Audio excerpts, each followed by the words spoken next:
Recent గా American president అయిన Donald Trump various countries యొక్క ట్యాక్స్ లిస్ట్ ని రిలీజ్ చేశాడు. ఈ ట్యాక్స్ లిస్ట్ లో డిఫరెంట్ కంట్రీస్ కి డిఫరెంట్ ట్యాక్స్ పర్సెంట్ యాడ్ అవుతుంది. ఇక్కడ మన చైనాని చూస్తే 54% ట్యాక్స్ చేశాడు, which is very very huge. And also ఇండియాకి కూడా 26% ట్యాక్స్, ఇది కూడా చాలా చాలా హ్యూజ్. అండ్ ఆల్సో రెండు కంట్రీస్ మధ్యలో డిఫరెన్సెస్ కూడా చాలా ఎక్కువ ఉన్నాయి. అదే ఒకసారి అమెరికా రష్యా మీదకి చాలా చాలా తక్కువ ట్యాక్స్ పర్సెంట్ ఇచ్చింది. ఒకసారి దీన్ని మైనర్గా అండ్ డీటెయిల్గా నేను ఎక్స్ప్లెయిన్ చేస్తాను. ఫర్ ఎగ్జాంపుల్, ఈ ఆబ్జెక్ట్ ఇండియాలో దీని మార్కెట్ ప్రైస్ 100 రూపీస్ అవుతే దాని అమెరికాలో 126 రూపీస్ అమ్మాలి. 100 ప్లస్ 26%. సో ఇలా ఒక అమెరికా తన ఇండైరెక్ట్ ట్యాక్స్ని పెంచుకుంటుంది. అదే చైనాకి చూస్తే ఈ పరిస్థితి ఇంకా దారుణం. ఇది 100 రూపీస్ ఆబ్జెక్ట్ అవుతే దీన్ని అమెరికాలో 154 రూపీస్కి అమ్మాలి. దీంట్లో కంపెనీకి హ్యూజ్ లాస్ ఉంటుంది, ఎందుకంటే ఆ రేట్స్ పెరగడం వల్ల ఆ కంపెనీకి కూడా హ్యూజ్ లాస్ ఉంది. అండ్ ఆల్సో అండ్ అదర్ సైడ్లో చూస్తే అండ్ ద మెయిన్ ప్రాబ్లం చూస్తే డొనాల్డ్ ట్రంప్ మాత్రం రష్యాకి చాలా తక్కువ ట్యాక్స్ పర్సెంట్ అని ఇచ్చాడు.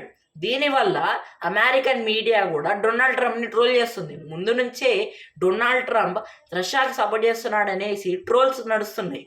దానికి ఎగ్జాక్ట్ ప్రూఫ్స్ లేవు. బట్ ఈ విషయంతో పీపుల్ టోటల్గా ఫైనల్ డెసిజన్కి వచ్చారు ఏంటంటే డొనాల్డ్ ట్రంప్ నిజంగా రష్యాకి హెల్ప్ చేస్తున్నాడు అనేసి. దీంతోనే చాలా చాలా క్వశ్చన్స్ కూడా రేజ్ అవుతున్నాయి. మన ఇండియా కూడా 26% ట్యాక్స్ అంటే చాలా చాలా హ్యూజ్. అఫ్ కోర్స్ మనం అమెరికా మీద చాలా హ్యూజ్ ట్యాక్స్ చేస్తాం. బట్ ఒక డెవలపింగ్ కంట్రీ, ఒక డెవలప్డ్ కంట్రీ అయిన అమెరికా అంత రేట్ ఒక డెవలపింగ్ కంట్రీ నుంచి తీసుకోవద్దనేసి అందరూ ఉద్దేశించి అమెరికాకి అగేన్స్ట్గా మాట్లాడుతున్నారు. ఆల్సో మనం రెండు కంట్రీస్ మధ్యలో ఆ ట్యాక్స్ పర్సెంట్ డిఫరెన్స్ కూడా చూస్తే చాలా హ్యూజ్ ఉంది. ఆస్ట్రేలియాకి 10% ఉంటే చైనాకి మాత్రం 54% ఉంది. డిఫరెన్స్ 44%. దీనివల్ల కూడా డొనాల్డ్ ట్రంప్ టోటల్గా ట్రోల్ అవుతున్నాడు. ఈవెన్ మన ఇండియన్స్ కూడా అమెరికాకి వెళ్ళాలని చాలా చాలా ట్రై చేస్తున్నారు. వాళ్ళకు కూడా అక్కడ చాలా ప్రాబ్లమ్స్ కూడా ఫేస్ అయ్యే ప్రాబ్లం ఉంది. ఇది ఇప్పుడున్న ప్రాబ్లమే కాదు, మన ఫ్యూచర్ జనరేషన్స్ కూడా దీనివల్ల ఎఫెక్ట్ అవుతారు. ఇప్పుడే 26% పెంచాడంటే రేపు 30 to 35% పెంచాడనేసి ఎక్కడా గ్యారంటీ లేదు.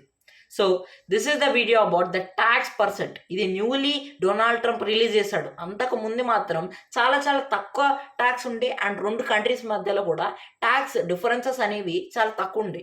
బట్ గవర్నమెంట్ మారింది, పాలిటిక్స్ మారాయి అండ్ ఈవెన్ జియో పాలిటిక్స్ కూడా మారాయి. అండ్ దాని తగ్గట్టు డొనాల్డ్ ట్రంప్ అతను ఒక కంట్రీ వేసే ట్యాక్స్కి బై 50% వేసి అందరికీ ట్యాక్స్ ఇస్తున్నాడు అనేసి అన్నాడు. బట్ ఇది ఎంతవరకు నిజము త్రూ అవుట్ ద ఇయర్స్ మనకే తెలుస్తుంది.